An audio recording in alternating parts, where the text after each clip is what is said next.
क्यों डरें कि ज़िंदगी में क्या होगा, कुछ नहीं होगा तो तजुर्बा होगा।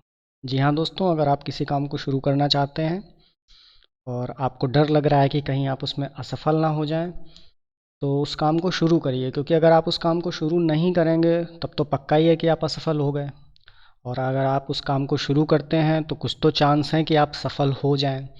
और आप सफल नहीं भी हुए तो कम से कम आपको एक सेल्फ सेटिस्फेक्शन तो रहेगा कि हाँ, मैंने इस काम को आखिर ट्राई किया। नमस्कार दोस्तों, स्वागत है आपका आपके अपने YouTube channel concept talk with Purnendu में।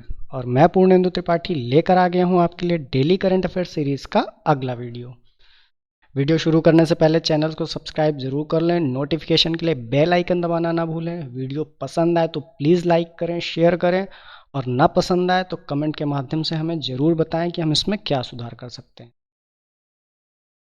तो चलिए शुरू करते हैं, पढ़ते हैं हमारे आज के पहले प्रश्न की तरफ। हमारा आज का पहला प्रश्न है, हाल ही में किस देश के धावक केनेथ क्रिपोपरेंच पर 5 साल का डोपिंग प्रतिबंध लगा है? और यह प्रतिबंध लगा है केन्या के धावक पर।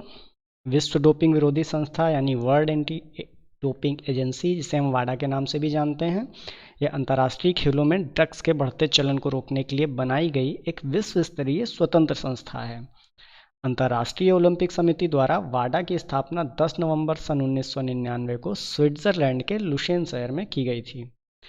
वर्तमान में वाडा का मुख्यालय है कनाडा के मॉन्ट्रियल शहर में। और वाडा के वर्तमान अध्यक्ष हैं ऑस्ट्रेलिया के पूर्व वित्त मंत्री जॉन फाहे। बढ़ते हैं हमारे आज के अगले प्रश्न की तरफ। हमारा आज का अगला प्रश्न है, दुनिया का दूसरा सबसे बड़ा कच्चा इस्पात उत्पादक देश कौन सा बन गया है? और दुनिया का दूसरा सबसे बड़ा कच्चा इस्पात उत्पादक देश बन गया है भारत। वर्ल्ड स्टील एसोसिएशन के अनुसार 2021 में भारत का कच्चे इस्पात यानी क्रूड स्टील का उत्पादन 18% बढ़कर 118 मिलियन टन हो गया। भारत दूसरा सबसे बड़ा इस्पात उत्पादक देश है। पहले नंबर पर चीन है, जो कि दुनिया में सबसे ज़्यादा क्रूड स्टील का उत्पादन करता है, और चीन ही इस्पात का सबसे बड़ा खपत करने वाला यानी उपभोक्ता देश भी है। चलिए बढ़ते हैं अगले प्रश्न की तरफ। हमारा अगला प्रश्न है, हाल ही में कौन सी कंपनी अंतरिक्ष क्षेत्र में भारत की पहली निजी कंपनी बन गई है?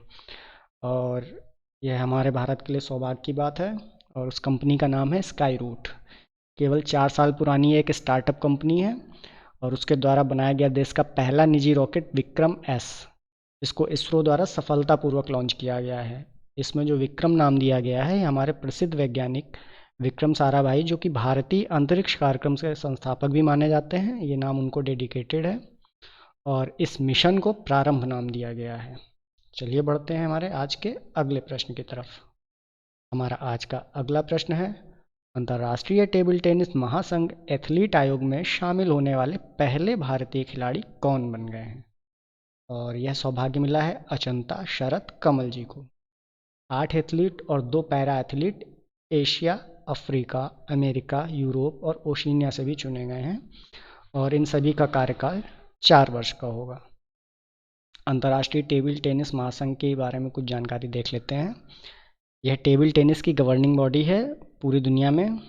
इसकी स्थापना की गई थी सन 1926 को। इसका मुख्यालय है लुसाने, स्विट्ज़रलैंड में, और इसके वर्तमान अध्यक्ष हैं पेट्रा सोरलिंग। चलिए बढ़ते हैं हमारे आज के अगले प्रश्न की तरफ। हमारा आज का अगला प्रश्न है, अंतर्राष्ट्रीय पैरालंपिक समिति ने किन 2 देशों को निलंबित कर दिया है? और यह निलंबन मिला है रूस और बेलारूस को। हाल ही में रूस द्वारा यूक्रेन पे जो हमला किया गया, और बेलारूस जो कि रूस का सबसे सहायक देश है अभी इस घटनाक्रम में, कुछ इस घटना की वजह से ये निलंबन लगाया गया है इन पर। और इससे पहले इन देशों को मार्च में वे शीतकालीन पैरालंपिक जो कि बीजिंग में आयोजित किए गए थे, वहाँ पर बैन किया गया था यहाँ के खिलाड़ियों को। इसके बाद इन्होंने अपील की, फिर सुनवाई हुई, वोटिंग हुई, और फाइनली रिजल्ट आया कि नहीं, ये बैन बरकरार रखा जाएगा। अंतर्राष्ट्रीय पैरालंपिक समिति के बारे में थोड़ी सी जानकारी देख लेते हैं। इसकी स्थापना हुई थी 22 सितंबर 1989 को। इसका मुख्यालय है बान, जर्मनी में। इसकी सदस्यता जो अलग अलग देशों की राष्ट्रीय पैरालंपिक समिति हैं, जो कि 176 हैं संख्या में, वो इसके सदस्य हैं। की आधिकारिक भाषा है जर्मन, स्पेनी तथा अंग्रेजी। और आवश्यकता पड़ने पर मेजबान देश की आधिकारिक भाषा का भी प्रयोग इसमें किया जा सकता है। इसके अध्यक्ष हैं एंड्रू पार्सन्स। चलिए बढ़ते हैं अगले प्रश्न की तरफ।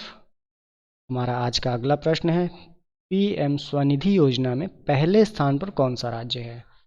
और पिछली बार की तरह मध्य प्रदेश इस बार भी पहले स्थान पर है।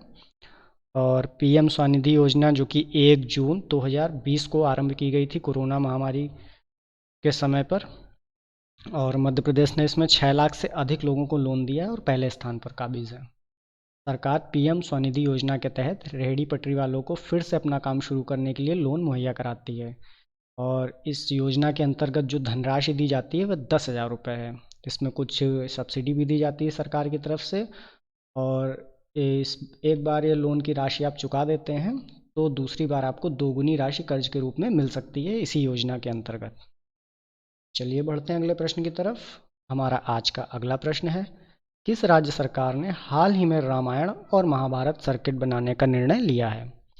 और यह निर्णय लिया गया है उत्तर प्रदेश राज्य सरकार द्वारा। रामायण सर्किट में अयोध्या, चित्रकूट, बिठूर समेत अन्य धार्मिक स्थल शामिल होंगे। इन धार्मिक स्थलों को भगवान राम एवं माता सीता के प्रतीकों के तौर पर देखा जाता है। और इसी तरह कृष्णा सर्किट या महाभारत सर्किट जो है उसमें मथुरा, वृंदावन, गोकुल, गोवर्धन, बरसाना, नंदगांव, बलदेव से लेकर अन्य धार्मिक स्थल जो भी इससे जुड़े हुए हैं उनको इस सर्किट में जोड़ा जाएगा। और इसी के तर्ज पर एक बुद्धिस्ट सर्किट भी बनाया जा रहा है जिसमें कपिलवस्तु, सारनाथ, कुशीनगर, कौशाम्बी, श्रावस्ती, रामग्राम समेत अन्य स्थल इसमें शामिल होंगे। चलिए बढ़ते हैं अगले प्रश्न की तरफ। और हमारा अगला प्रश्न है, इस राज्य सरकार ने हाल ही में स्वतंत्रता संग्राम सेनानियों की पेंशन को दोगुना करने का निर्णय लिया है?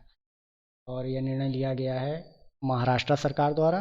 महाराष्ट्र जो कि हाल ही में अपने राजनीतिक घटनाक्रमों की वजह से काफ़ी चर्चा में रहा है। थोड़ी सी जानकारी इस राज्य के बारे में देख लेते हैं। महाराष्ट्र राज्य भारत का एक राज्य है जो कि भारत के पश्चिमी प्रायद्वीपीय क्षेत्र में स्थित है। इसकी गिनती भारत के सबसे धनी एवं समृद्ध राज्यों में की जाती है। इसे आर्थिक राजधानी के रूप में भी देखा जाता है। महाराष्ट्र शब्द संस्कृत का है जो कि 2 शब्दों से मिलकर बना है, महा तथा राष्ट्र, जिसका अर्थ होता है महान देश। और यह नाम यहाँ के संतों की देन है। और यहाँ के मुख्यमंत्री हैं एकनाथ शिंदे जी। यहाँ की राजधानी है मुंबई। और महाराष्ट्र के गवर्नर वर्तमान में हैं भगत सिंह कोश्यारी जी। चलिए बढ़ते हैं अगले प्रश्न की तरफ। हमारा अगला प्रश्न है, कैम्ब्रिज यूनिवर्सिटी ने साल 2022 के लिए वर्ड ऑफ द ईयर किसे चुना है? और यह वर्ड ऑफ द ईयर चुना गया है होमर को। इसका हिंदी अनुवाद होता है डाक का कबूतर।